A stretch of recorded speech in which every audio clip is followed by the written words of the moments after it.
오늘 우리가 함께 읽은 누가복음 11장 1절에서 4절 말씀을 통해서 기도할 수 있는 특권이라고 하는 제목으로 말씀을 나누고자 합니다. 기도는 그냥 하면 되는 거지 무슨 뭐 또 특권이 있는가 뭐 이렇게 말씀하실지 모르겠는데 분명히 우리 하나님께서는 우리 하나님을 믿는 사람들에게 기도할 수 있는 특권을 주셨다라고 하는 것을 기억하시길 바랍니다. 제가 이제 지난 그 8월 중순이죠. 얼마 안 됐습니다만은 제가 알고 있는 그 지인의 아내가 암투병을 하다가 임종을 맞이했습니다. 굉장히 저보다도 나이가 어린 그 후배였기 때문에 굉장히 아내도 젊은 사람이었죠. 그래서 이 지인이 부탁을 했습니다. 남편이 지인들에게 매일 밤 9시에 그 아내를 위해서 기도해 주십시오. 요청을 했고, 그래서 많은 분들이 밤 9시가 되면 잠깐이라도 시간을 내서 그 아내를 위해서 기도를 했고 저도 동참을 했습니다. 그러나 결국 그 기도는 바람대로 응답되질 않았고 그분이 이제 돌아가셨습니다. 임종을 맞이한 날 지인의 아내와 친했던 분이 이런 글을 적었습니다. 글 내용 중에서 개인적인 내용은 생략하고 제가 좀 내용을 간단히 정리해서 제가 전해드리도록 하겠습니다. 그분이 쓴 글입니다. 임종을 맞이한 그 아내의 절친한 친구분이 쓴 그러한 편지입니다. 절박하고 필사적인 마음이 우리를 움직였다. 한 사람을 지키려는 그 짝의 집념, 그리고 우리가 아는 그녀의 회복을 애타게 바라며 마음을 포겠다. 밤 9시에 함께 기도하는데 동참하려고 했다. 거기서 좌절했다. 벽에 부딪혔다. 초등학교 때 잠시 따라했던 주기도문 정도는 기억하지만 기도가 어색했다. 법당에 가든 성당에 가든 그때마다 귀원의 말들을 마음속으로 털어놓기도 했고 남들 기도할 때 함께 아멘 따라하기도 했지만 내심 송구했다. 신을 믿지 않는 내가 어떻게 기도해야 할지 몰랐다. 알 수 없는 만신에게 기원하는 간절함은 분명했겠지만 절대자에 대한 신앙은 아니었다. 그리고 무력해졌다. 나약하고 불완전한 인간이 신에게 매달리는 이유를 새삼 생각했다. 절망을 희망으로 바꿔달라고 갈구할 대상이 없다는 게 막막했다. 순리, 섭리 이런 단어들은 좋아하지만 누군가의 고통 앞에서 괜찮은 척 할 수 없어 당황했다. 나는 간절한 마음을 내 안에 털어놓았지만 신께 기도하지는 못했다. 그걸 못하는 내가 한동안 부끄러웠다. 알 수 없는 대상에게 기원하며 내게 신이 없다는 게 아쉬웠다. 바닥까지 떨어져서 구원을 찾는 식으로 신을 영접하고 싶지는 않다. 무신론자의 흔한 고민과 절망을 이번에 마주할지 몰랐다. 자기 스스로 무신론자라고 이렇게 자처를 하면서 아내를 위해서, 친구를 위해서 기도를 하고 싶지만은 함께 기도하지 못하는 그 자신의 심정을 이제 구구절절하게 이렇게 그 편지로 표현을 했습니다. 이 글 쓴 사람은 이렇게 이야기하죠. 절망을 희망으로 바꿔달라고 갈구할 대상이 없다는 게 막막했다. 그리고 또 이렇게 이야기를 하죠. 만신에게 기도했지만 신께는 기도하지 못했다. 그것이 부끄러웠다. 저는 그 글을 읽으면서 이런 생각을 했습니다. 의지할 대상이 없는 인간, 기도는 열심히 하지만 기도를 받지 아니하는 그 만신에게 기도하는 사람, 이것이 얼마나 불행한 삶일까 이런 생각을 했습니다. 다행히도 이 글 쓴 분은 그 자신의 상황에 대해서 부끄러움을 느낀다 이렇게 고백을 하고 있습니다. 우리 인간은 의지하고 기도할 대상이 있어야 힘들 때 견뎌낼 수 있다라고 하는 것을 기억하시길 바랍니다. 자, 무신론자들이 왜 문제냐? 무신론자들이 신이 없어도 자신의 힘만으로 살아갈 수 있다. 또 그렇게 이 세상은 사라지고 있다. 이렇게 생각하는 사람들입니다. 그래서 인간이 모든 것을 다 할 수 있다. 이런 그 자유주의 신학을 굉장히 닮아 있습니다. 그래서 인간에 대해서 긍정하는 것은 맞겠지만 모든 것을 다 할 수 있다고 생각하는 것은 굉장히 잘못된 생각입니다. 여러분, 절대자가 무엇입니까? 신이 무엇이고 하나님이 무엇입니까? 그분은 바로 우리 인간 너머에 있는 것이고 우리 인간이 하나님이 있다 없다 재단할 수 있는 존재도 아니에요. 만약에 우리 인간들이 하나님이 있다 없다 재단할 수 있는 존재라면 그분은 하나님이 아니겠죠. 그래서 우리가 절대자 하나님이라고 하는 것은 우리가 오늘 하나님께 예배드린다고 할 때에도 우리 너머에 계신 분, 우리가 도저히 인식할 수 없는 분, 그분께 우리가 예배를 드리고 있는 것입니다. 여러분들 어떻습니까? 저도 그렇고 여러분들도 그렇고 우리의 의지와 뜻대로 살아보지 않았습니까?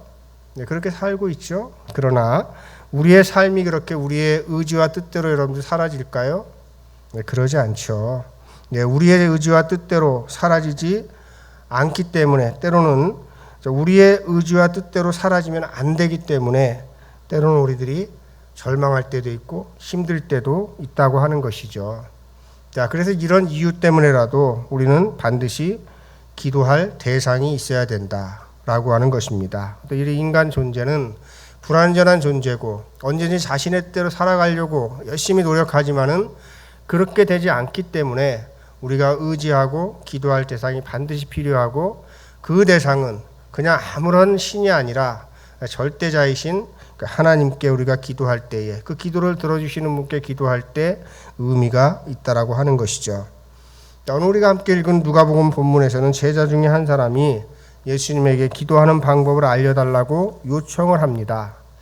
예수님께서는 이렇게 대답을 하십니다. 너희는 기도할 때 이렇게 말하여라. 아버지, 그 이름을 거룩하게 하여 주시고 그 나라를 오게 하여 주십시오. 날마다 우리에게 필요한 양식을 내려 주십시오. 우리의 죄를 용서하여 주십시오. 우리에게 빚진 모든 사람을 우리가 용서합니다. 우리를 시험에 들지 않게 하여 주십시오. 예수님께서 우리에게 가르쳐 주신 그 기도대로 때로는 난 기도는 잘 하지 못하겠어. 기도를 어떻게 하는지도 몰라라고 생각하시는 분들이 계시다면은 주님께서 가르쳐 주신 이 주기도문 예수님의 기도를 하시면 여러분들이 하나님께 기도를 드릴 수가 있는 것입니다. 우리가 하나님께 기도를 할 때 어떤 일이 일어납니까? 하나님께 우리가 기도할 때에는 우리가 다 아뢰지 않은 것까지도 우리 하나님께서는 다 아신다고 하는 것이죠. 때때로 우리가 절박할 때 또 우리가 구구절절 기도할 수 없을 때는 여러분들 뭐라고 기도합니까? 하나님 다 아시죠. 이렇게 우리가 기도하는 것입니다. 그 한마디로도 우리가 하나님 앞에 기도할 수 있는 것입니다. 자, 그럼 기도란 무엇이냐라고 하는 것이죠. 자, 기도에 대한 수많은 정의들이 있고 기도에 대해서 이야기를 하면 한도 끝도 없겠죠. 자, 이 기도라고 하는 것을 저는 여러 가지로 하지만 세 가지만 말씀을 드리려고 하는데 먼저 우리가 한문으로 기도라고 하는 단어를 여러분들 보십시오. 자, 기도라고 하는 단어는 한문을 따라서 그냥 풀어보면 어떤 의미냐면 제물을 드리는 간절한 마음으로 하나님의 얼굴을 구하는 것이 기도다. 이렇게 그 이야기를 할 수가 있어요. 자, 한문에 여러분 보시면은 자, 좌측에 여러분들 볼 시자가 다 있죠. 기자에도 볼 시자가 있고 도자에도 볼 시자가 있어요. 그 다음에 앞에 있는 볼 시자 그 뒤에 있는 거 칼 도자죠. 이게 뭐냐면 제물을 바친다는 뜻이거든요. 그러니까 양을 제물로 바치는 것이고 그 다음에 또 도자에도 볼 시자가 있고 목숨 숫자가 있어요. 이게 여러분들 결국 무슨 뜻이냐면은 양을 도끼로 쳐서 신께 드리듯이 내 목숨을 바칠 정도로 간절하게 신께 나를 드림으로 인해서 뭘 보는 거냐면 뭘 보기를 원하는 거냐면 하나님의 얼굴 보기를 원합니다. 이것이 바로 이제 기도가 담고 있는 그러한 뜻이라고 하는 것입니다. 그래서 여러분들 기도가 뭡니까? 라고 이야기하면 여러분들 이렇게 이야기하시면 하나님의 얼굴을 구하는 것이 기도입니다. 네, 하나님 얼굴을 보기 원하는 것, 그것이 기도라고 하는 것이죠. 자, 그 다음에 이제 두 번째로 기도가 뭐냐면은 신앙적인 의미에서 기도는 영적인 호흡이에요. 우리가 죽은 사람들은 호흡하지 않죠. 숨 쉬지 않습니다. 자, 그것처럼 우리가 기도하지 않는 사람들은 몸은 살아있을지 모르겠지만은 그 영혼은 죽은 것과 다를 바 없다라고 하는 것이죠. 자, 그런데 안타까운 건 어디에 있냐면 영적 호흡이라고 하는 것. 자, 우리 육체적인 호흡은 멈추면 저 사람이 죽었다. 우리가 이렇게 그 이야기를 할 수가 있는데 영적인 호흡은 멈추어도 잘 알 수가 없고 영혼이 그래서 없어진 그 삶은 기도의 필요성조차도 느끼지 못한다는 것이에요. 그래서 불행한 것이죠. 그래서 기도는 영적인 호흡이다. 내가 기도를 하지 않으면 내 영혼이 지금 죽어 있다라고 하는 것을 여러분들이 기억을 하셔야 되는 것이죠. 그 다음에 세 번째로 기도는 뭐냐면 삶이에요. 기도는 뭐냐면 기도를 했으면 그냥 그렇게 살아가기 위해서 노력을 해야 된다라고 하는 것이죠. 우리가 하나님께 기도하면서 하나님 나에게 필요한 양식, 일용할 양식을 주십시오. 이렇게 기도했으면 뭐를 해야 되겠어요? 일용할 양식을 얻기 위해서 땀을 흘려야 되는 것이죠. 네, 그리고 또 내가 이웃의 죄를 용서할 수 있도록 해 주십시오라고 기도를 했으면 어떻게 해야 돼요? 죄를 용서하기 위해서 노력해야 되는 거예요. 노력을 하면서 이게 죄를 용서한다고 하는 것이 이렇게 힘든 것이고 또 하나님께서 내 죄를 용서해 주셨다고 하는 것이 이렇게 은혜로운 것이구나 하는 걸 우리가 깨닫게 되는 것이죠. 자, 그래서 우리가 기도를 했어요. 그러면 그 기도한 대로 우리가 삶으로 살아가기 위해서 힘쓰는 것, 이것을 우리가 삶으로 드리는 기도라고 이야기를 할 수가 있고, 우리가 삶으로 드리는 기도를 할 때 우리가 어떤 기도를 할 수가 있냐면 쉬지 말고 기도하라고 하시는 그 말씀을 살아갈 수가 있는 것이에요. 어떤 분들은 오해해가지고 쉬지 말고 기도해라. 그러니까 눈 감고 교회 와가지고 기도하는 것만 기도라고 생각해가지고 일은 언제 해요? 뭐 그러시는 분들 계신데 그런 말씀이 아니에요.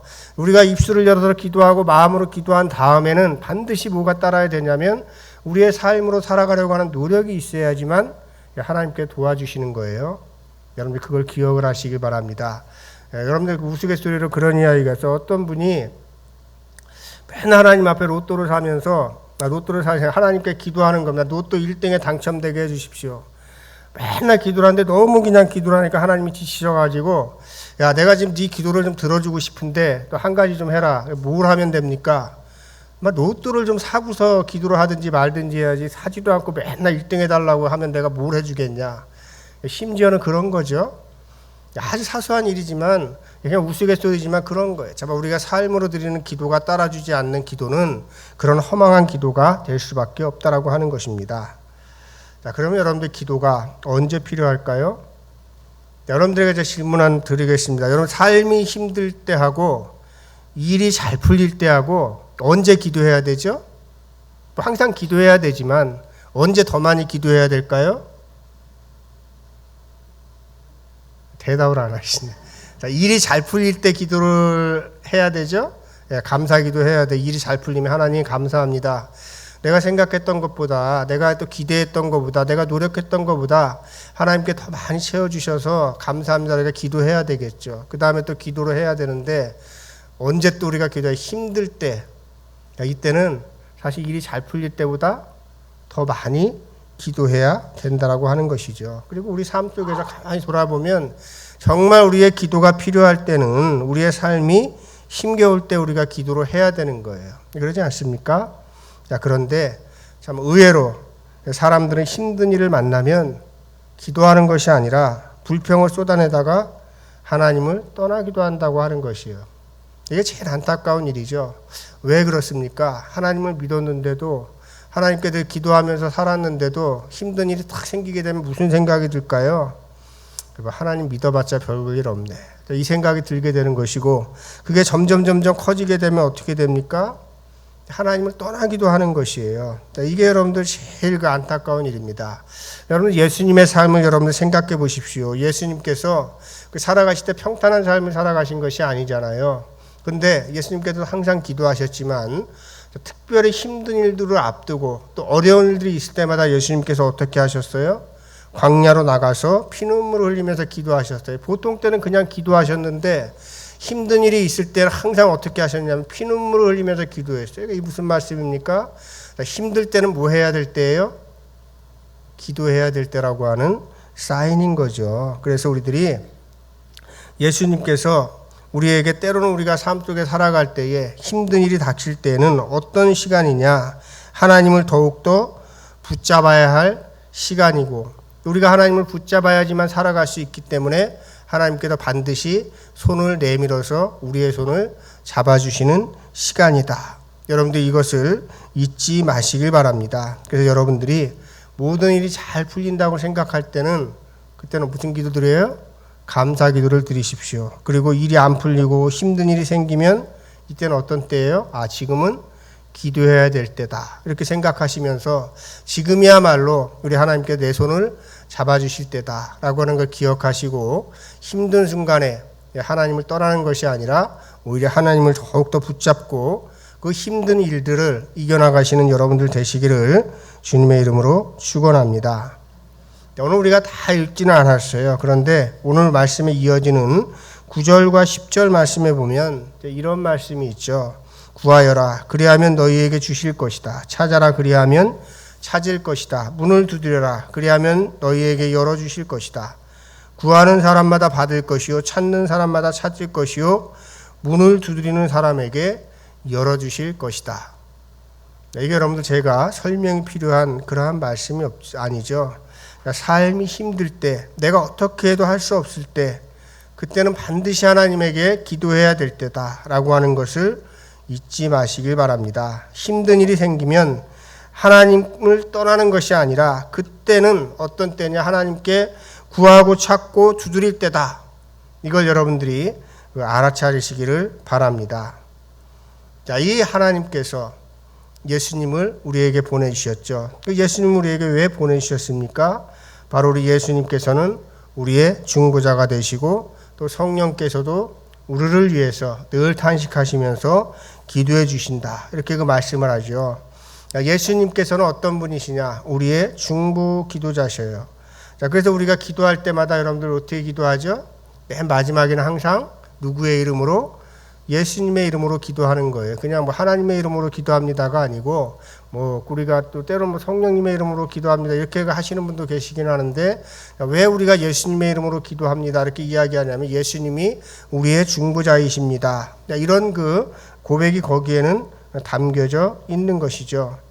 자, 그런데 또 한 가지 기억해야 될 것이 있어요. 자, 우리 예수님께서 우리의 중보자가 되시는데 예수님께서는 또 다른 많은 이들을 우리의 중보자로 세워주셨다라고 하는 것이죠. 그걸 우리는 기억을 해야 돼요. 여러분, 우리가 살아가면서 나는 기도하지 않는데도 삶이 술술 풀리는데 별 문제가 없는데, 우리 그런 분들 계시죠? 계시나요? 네, 우리 한남교는 안 계신 것 같아요. 자, 만약에 그런 분들 계시다면, 자, 누군가 여러분들을 위해서 기도하고 있기 때문에 여러분들이 삶이 그렇게 술술 풀린다. 그걸 여러분들이 눈치를 채셔야 되는 거예요. 그리고 여러분도 우리가 기도를 하고 싶은데 기도를 기도가 안 나올 때가 있어요. 그러지 않습니까? 목사님, 저도 기도하고 싶은데 어떨 때는 기도가 안 나올 때가 있어요. 그리고 막 힘들고 막 너무 힘들면 제가 막 그냥 아이고 뭐 한숨만 쉬게 되고 기도를 해야 되는데 마음만 뱅뱅 돌 때가 있죠. 자, 그때는 여러분들 누가 대신 우리를 위해서 기도해 주실까요? 하나님의 말씀을 보면 성령님이 눈물로 탄식하시면서 우리를 대신해서 기도해 주신다. 이렇게 그 말씀을 하고 있는 것이죠. 자, 로마서 8장 26절에 뭐라고 말씀하십니까? 이와 같이 성령도 우리의 약함을 도와주십니다. 우리는 어떻게 기도해야 할 것을 알지도 못하지만 성령께서 친히 이루다 말할 수 없는 탄식으로 우리를 대신하여 간구하여 주십니다.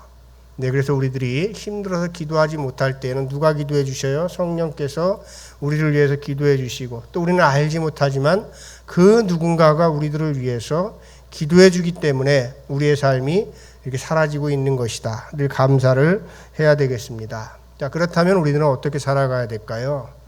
우리가 누군가의 기도로 살고 있다면 우리도 누군가의 기도를 해주는 중보자가 되어줘야 되겠죠. 우리가 교회 공동체는 뭡니까? 하나님의 자녀로 부름받은 공동체다. 이렇게 그 이야기를 합니다. 그래서 한 자녀로 부름을 받아서 예수님의 피로 세워진 한남교회를 교회다운 교회로 만들어가는 것이 우리가 해야 될 일이라고 하는 것이죠. 여러분, 교회다운 교회는 여러분들 어떻게 만들어갑니까? 교회다운 교회는 자신만을 위해서 존재하는 교회가 아니에요. 자, 교회다운 교회는 어떤 교회냐? 제가 두 가지만 말씀을 드리면, 첫 번째로는 디아코니아 공동체다라고 하는 걸 여러분들 기억하셔야 됩니다. 자, 디아코니아라고 하는 것이 헬라어인데 뭐냐면 봉사 혹은 섬김이라고 해석이 돼요. 교회는 어떤 곳이냐? 서로를 위해서 봉사하고 섬기는 곳이 교회라고 하는 것이죠. 누구를 섬겨요? 우리 그 형제자매들이 여러분들과 서로 섬기고 교우들을 섬기고 또 더 나아가서는 누구를 섬깁니까? 이 세상을 섬기는 거예요. 그리고 이웃을 섬기는 겁니다. 교회가 해야 될 일은 첫 번째로 그 일이라고 하는 것이죠. 그래서 예수님께 기도를 가르쳐 주실 때도 그래서 뭐라고 말씀하시면 그의 나라와 그의 의를 구하는 일을 먼저 기도하라고 하시는 거예요. 자, 이게 바로 뭐냐면 그게 디아코니아 공동체가 해야 되는 일이죠.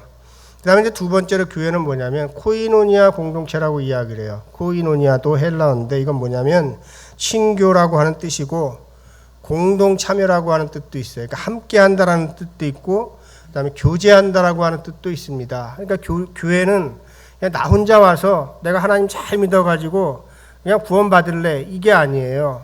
그게 아니고 교회 공동체는 항상 뭐냐면 우리 함께 구원 받읍시다.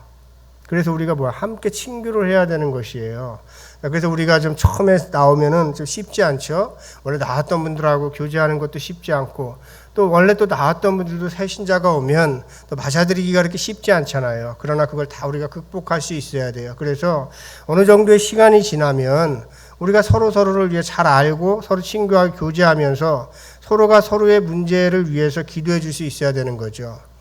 저도 여러분들을 위해서 늘 기도하지만 때로는 제가 목사가 하나님도 아닌데 여러분들의 세세한 고민들까지 제가 다 알 수 있습니까? 그냥 몰라요. 그럼에도 불구하고 여러분들의 관심을 갖고 그냥 이분은 또 이 가정에는 이런 문제가 있겠구나. 또 이런 것들을 위해 내가 기도해야 되겠구나. 자, 그래서 기도해 주지만 때로는 구체적인 기도가 필요할 때가 있잖아요. 그러면 여러분들 어떻게 해야 돼요? 저한테 얘기를 해줘야 돼요. 그 저기 밑에 보면은 요새는 그 편지 넣는 분이 거의 없으신데 중부기도함이 있잖아요. 빨간 우체통이. 거기에다 넣으면 제가 이분이 내가 알지 못했던 이런 문제들이 있구나. 그걸 놓고서 제가 또 기도를 하게 되는 겁니다. 그래서 우리들이 코이노니아라고 하는 건 뭐냐면 서로 중보해 준다라고 하는 그런 의미를 갖는 것이에요. 자, 그래서 우리가 교회 안에서 만나는 사람들끼리 뭐를 해야 되는 거냐면 자, 결국 서로에게 중보 기도자로 살아가는 것이 바로 코이노니아를 실천하는 것이다라고 하는 겁니다. 그런데 굉장히 중요한 것은 뭐냐면은 누군가를 위해서 기도하면 그게 결국 누구를 위한 기도가 될까요?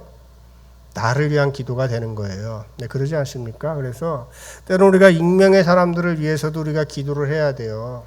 그래서 우리가 이 세상이 지금 굉장히 좀 여러분들 여러모로 상처를 많이 주는 그런 세상 아닙니까? 그리고 또 열심히 노력해도 살아가기가 굉장히 쉽지가 않은 그런 세상이다 보니까 우리가 상상할 수 없는 그런 범죄들이 많이 생기잖아요. 이게 여러분들 누구의 책임일까요? 그 한 사람의 책임이라고 할 수가 없어요. 그 사람인들 여러분들 열심히 살아보려고 하지 않았겠었습니까? 근데 너무 벽이 높다 보니까 이렇게 비뚤어지고 그러면서 이제 이런 잘못된 그런 행동들을 하게 되는 것이죠. 때로는 우리가 몰라도 그분들을 위해서 우리가 기도를 해야 되는 거예요. 하나님, 이 땅에 살아가고 있는 젊은이들이 아무리 이 세상이 어렵고 이렇게 해도 그렇게 비뚤어지지 않고 바른 길 가게 해 주십시오. 그리고 더 큰 기도를 해야 되겠죠. 이 나라가 정말 청년들이 꿈을 가지고 있는 사람들이 열심히 땀 흘려 살아가려고 노력을 하면 잘 살아갈 수 있는 그런 나라가 해주세요. 나라가 되게 해주십시오. 이 나라가 국민들 스트레스 받지 않게 하는 그런 나라가 되게 해주시고 정치인들 맨날 싸움만 하지 말고 좀 국민을 위해서 일하는 그런 정치인들 되게 해주세요. 이런 기도 우리가 해야 되는 거예요. 이런 기도를 우리가 하면 그 기도가 누구를 위한 기도가 돼요? 결국에는 나를 위한 기도가 되는 거예요. 그래서 우리가 기도할 때 내 문제만 가지고 내 이기적인 욕심을 채우는 그런 기도만 하지 마시고 큰 기도를 하시면 나의 그 작은 기도들은 덤으로 같이 이루어진다라고 하는 것입니다. 그리고 또 하나 중요한 것은 중보 기도를 드리면 중보 기도는 나를 위한 기도가 아니죠. 자, 그러면 하나님께서는 그 기도는 더 잘 들어주시는 거예요. 그러니까 나를 위한 기도할 때도 물론 들어주시죠. 그런데 이제 신앙이 좀 성숙해가지고 이제 자기를 위한 기도만 맨날 하더니 이제는 이웃을 위한 기도도 하네, 또 나라를 위한 기도도 하네. 하나님께서 귀를 더 기울여 주시고 더 하나님께서 관심을 가지신다고 하는 것이죠. 우리가 이렇게 기도를 할 때 여러분들 개인의 문제나 이 모든 문제들 가운데서 우리가 기도할 때 다 알지 못하죠. 그런데 우리가 기도를 한다. 자, 그러면 하나님께서는 우리가 다 알지 못하는 것까지도 다 아시고 어떻게 하십니까? 응답해 주시는 거예요. 여러분들 이곳에 계신 모든 분들이 중보 기도자로 사셔서 하나님께서 내려주시는 풍성한 복을 누리고 살아가는 여러분들 되시기를 주님의 이름으로 축복합니다. 자, 말씀을 정리하겠습니다. 우리의 기도를 들어주시는 분은 누구냐면 하나님이세요. 그러니까 우리의 기도를 우리가 아무한테나 한다고 들어주는 것이 아니고 우리의 기도를 들어주실 분은 오직 하나님 한 분이시다. 그런데 그 하나님께서 오늘 우리에게 성경 말씀을 통해서 뭐라고 말씀하셨냐면 우리에게 기도하라고 하셨어요. 기도하라고 하셨고 그 다음에 또 예수님께서 뭐라고 우리에게 말씀해 기도의 본, 기도할 때 너희는 이렇게 해. 그렇게 말씀하시면서 주님의 기도를 가르쳐 주셨죠.